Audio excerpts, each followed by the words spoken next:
मंच पर आसीन मेरे बड़े भाई और हिंदू धर्म के लिए अपने अपने तरीके से हिंदू जागरूकता को उत्पन्न करने वाले सभी भाइयों को मेरे लिए तरफ से जय श्री राम। मैं प्राची खुराना हरियाणा महिला मोर्चा सोशल मीडिया प्रमुख। आप तीनों से मेरा एक प्रश्न है। आपने बहुत अच्छे तरीके से हम सबको बताया कि किस प्रकार हम अपने इतिहास के बारे में जाने, जो बेहद ज़रूरी है, जिसको कहीं ना कहीं इन लोगों ने भी छुपा दिया था या मैनिपुलेट कर दिया था, जिसके लिए हमारी नालंदा यूनिवर्सिटी भी जला दी गई और आज हम उस इतिहास को जानने से वंचित रहे। तो मैं आप तीनों से एक बात कहना चाहती हूँ, क्योंकि इस कॉन्क्लेव में बहुत जगह के राज्यों से लोग आए हैं कि आप ऐसा क्या उदाहरण है कि वो यहाँ से लेकर जाएं और वो अपने अपने राज्यों में उस उदाहरण जो आप यहाँ से उदाहरण दे रहे हैं उसको एक उदाहरण के तौर पे प्रयोग करते हुए उसका हमेशा उपयोग करते रहें। मेरा ये आप तीनों से एक प्रश्न है। सर आप। हाँ जी, थैंक यू बहुत शुक्रिया आपका। मैं दो तीन चीज़ें कहना चाहूँगा। जैसे मैंने पहले ही कहा, सॉरी मैं अगर बहुत आ रही आवाज़ वैसे ही तेज़ बोलता हूँ और तेज़ बोल 30 सेकंड एक्स्ट्रा ले लूँगा। लेकिन जो मेरे दो बड़े भाई हैं यहाँ पे, दिखते बड़े हैं भले एज में थोड़े कम हों। सॉरी अगर मैं थोड़ा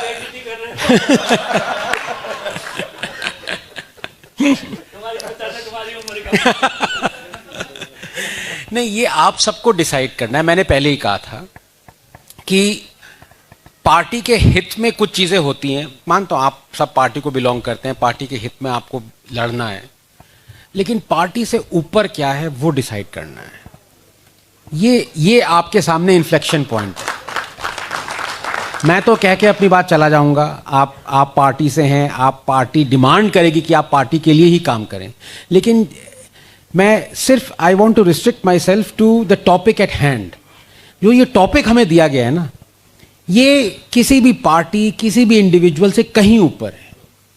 ये उन सब को एनकम्पास करता है जो कि हिंदू रिलीजियस हों और हिंदू एथीस्ट हों। ये सबसे, ये देश से भी ऊपर है। ये सिविलाइजेशन का मैटर है।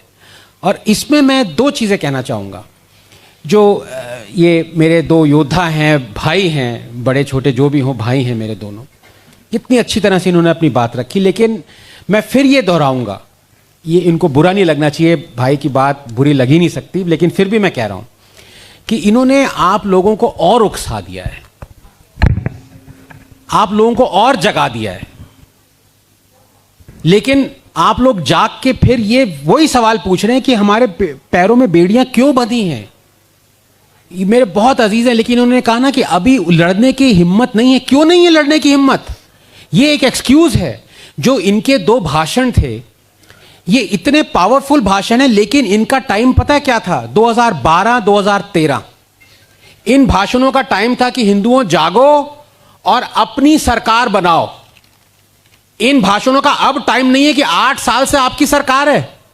अब टाइम है आप लोगों को पूछना कि भाई 8 साल हो गए हैं, ऑपरेशन टेबल पे 8 सो जाएं क्या फिर से? 8 साल पहले जगा दिया तुमने और आप कह रहे हो अभी वो टाइम नहीं है। मैं आपको दो सवाल दूंगा, दो एग्जाम्पल दूंगा। जो आरटी एक्ट में ये प्रोविजन है, जो एक बॉडी है, कॉन्स्टिट्यूशनल बॉडी, जो कि ये डिसाइड करती है माइनॉरिटी कौन है, एनएमसीआई कुछ नाम है उसका, उसमें हिंदू नहीं हो सकता। उस बॉडी ने डिसाइड किया हुआ है कि हिंदू रन स्कूल्स ही हैं जो कि सिर्फ 25% ईडब्ल्यूएस कोटा देंगे, इसलिए सिर्फ हिंदू रन स्कूल्स बंद हो रहे हैं। ये 10-12 साल से चला आ रहा है। बीजेपी के ही एमपी ने एक पिटीशन डाली कि ये इलीगल है। एक तो नंबर 1, इसमें हिंदू कैसे नहीं है? नॉन हिंदू डिसाइड कर रहे हैं कि हिंदू माइनॉरिटी है कि नहीं है। दूसरा, 10 स्टेट्स और यूनियन टेरिटरीज हैं जिसमें हिंदू सब माइनॉरिटीज हैं। तो कम से कम उन स्टेट्स में तो माइनॉरिटी डिक्लेयर करो हिंदुओं को, उनको वो राइट्स दो जो कि तुम नॉन माइनॉरिटीज को दे रहे हो, माइनॉरिटीज को दे रहे हो। आपको पता है किसने रिजेक्ट करी? वो किसने कहा कि ये फ्रिवलस है?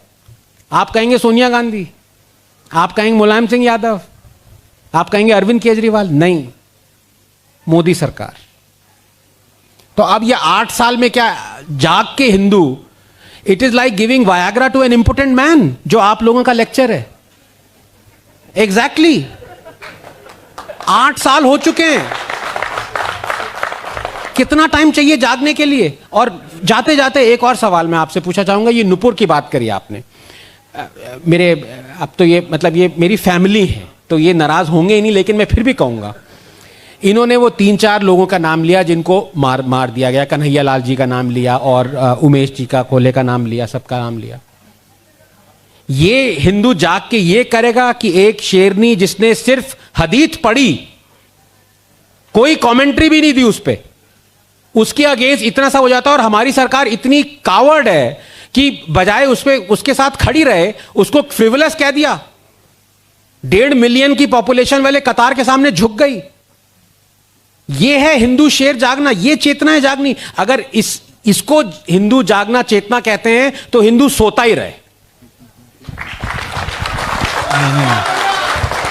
एक बार जोरदार ताली। और मैं केवल ये कहना चाहता हूँ, और ये बात ऑन रिकॉर्ड कहना चाहता हूँ, कि इस देश को ज़रूरत है कि आनंद रंगनाथन को सुने, बार बार सुने। देश को, देश के युवाओं को और देश की सत्ता को, सबको ज़रूरत है कि आनंद जी को सुने। और आपको सबसे ध्यान से सुनने वाले लोगों, कुछ लोगों में से एक हम हैं।